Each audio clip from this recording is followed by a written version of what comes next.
काहीतरी वेगळं करायचंय. नुसतं घरात बसून राहणं काही चांगलं नाही. घर आणि संसार पण सांभाळला पाहिजे. आपली स्वतःची आयडेंटिटी पण निर्माण झाली पाहिजे. अशा अनेक विचारांमध्ये बऱ्याच महिलांचे प्लॅन्स जसेच्या तसे पडून राहतात. काही जणी थोडंफार याही परिस्थितीत करत राहतात, झगडत राहतात. काहीतरी करायचंय ह्याच गोष्टीला धरून हिसार या हरियाणामध्ये असणाऱ्या गावातल्या सुमन कुमार यांनी काम करायला सुरुवात केली.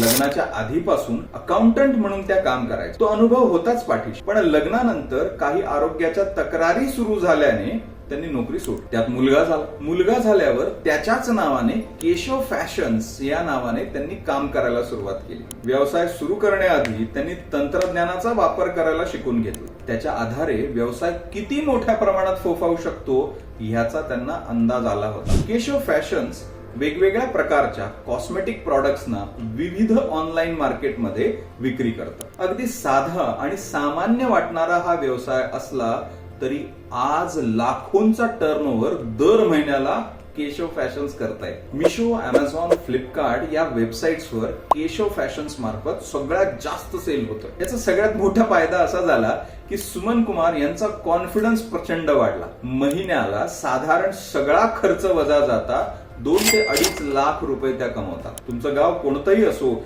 शिक्षण काहीही झालेलं असो, तुम्हाला मोठं काम करायचं असेल तर कोणी रोखू शकत नाही. सुमन कुमारांचं हे उदाहरण तुमच्यासाठी, माझ्यासाठी, आपल्या सगळ्यांसाठी नक्कीच प्रेरणादायी आहे.